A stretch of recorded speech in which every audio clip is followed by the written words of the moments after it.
नमस्कार, मैं हूं यूभी चौधरी और आप देख रहे हैं दिव्य दिल्ली न्यूज। भारत में महिलाएं कितनी सुरक्षित हैं? कौन से शहर उन्हें सुरक्षित माहौल देते हैं और किन शहरों में आज भी महिलाएं खुद को असुरक्षित महसूस करती हैं? इन सवालों का जवाब सामने आया है नारी इंडेक्स 2025 में। ये रिपोर्ट सिर्फ आंकड़े नहीं बल्कि महिलाओं की सोच, अनुभव और जमीनी हकीकत को बयां करती हैं। जहां एक तरफ कोहिमा, विशाखापट्टनम और भुवनेश्वर जैसे शहर महिला सुरक्षा में मिसाल बनकर उभरे हैं, तो वहीं दिल्ली, पटना और जयपुर जैसे बड़े शहर अब भी सबसे असुरक्षित माने जा रहे हैं। तो चलिए जानते हैं आज की रिपोर्ट में अहम बातें और समझते हैं कि देश में महिला सुरक्षा की असल तस्वीर क्या है। भारत में महिलाएं कितनी सुरक्षित हैं और कौन से शहर उन्हें सबसे ज्यादा सुरक्षित माहौल देते हैं? इन सवालों का जवाब अब हम जानेंगे।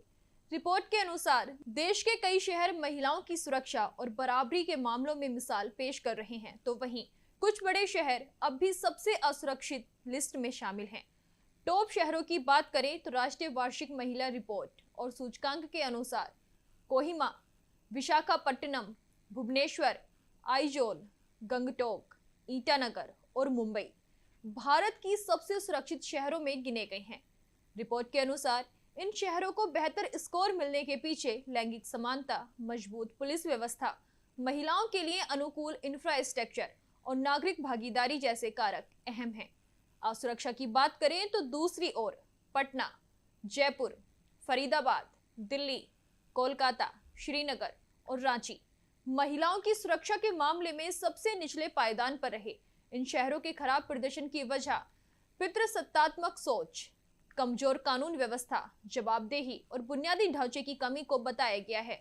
रिपोर्ट के अनुसार सर्वे में शामिल 10 में से 6 महिलाओं ने अपने शहर को सुरक्षित माना, लेकिन करीब 40% ने खुद को असुरक्षित या कम सुरक्षित बताया। खासतौर पर रात के समय सार्वजनिक परिवहन और मनोरंजन स्थलों पर महिलाओं की सुरक्षा को लेकर सबसे ज्यादा चिंताएं सामने आई हैं। शिक्षा और कार्य स्थल पर स्थिति। शैक्षणिक संस्थानों में 86% महिलाएं दिन में सुरक्षित महसूस करती हैं, लेकिन रात के समय उनकी धारणा बदल जाती है। वहीं कार्य स्थल पर 91% महिलाएं सुरक्षित महसूस करती हैं। हालांकि आधी महिलाओं को ये भी नहीं पता कि वहां पोष यानी यौन उत्पीड़न की रोकथाम नीति लागू है या नहीं। जिन जगहों पर यह नीति मौजूद है वहां महिलाएं ज्यादा संतुष्ट दिखीं।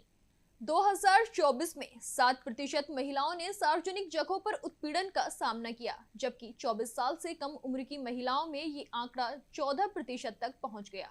सबसे ज्यादा 38% घटनाएं आस पड़ोस और सार्वजनिक परिवहन में 29% दर्ज की गई हैं।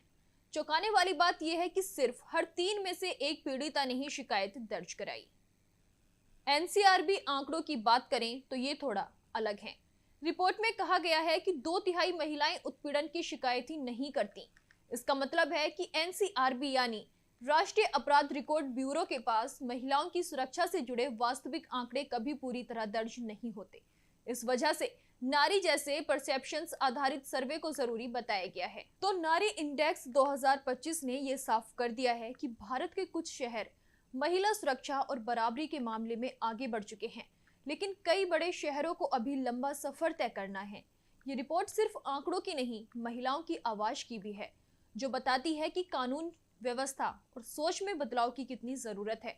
महिलाओं की सुरक्षा सिर्फ सरकारी नीतियों से नहीं, समाज की जागरूकता और जिम्मेदारी से भी तय होती है। हमें एक ऐसा भारत बनाना है जहां हर महिला दिन हो या रात, घर हो या बाहर, हर जगह खुद को पूरी तरह सुरक्षित महसूस कर सके। जानने के लिए अभी टाइप करें दिव्य दिल्ली न्यूज।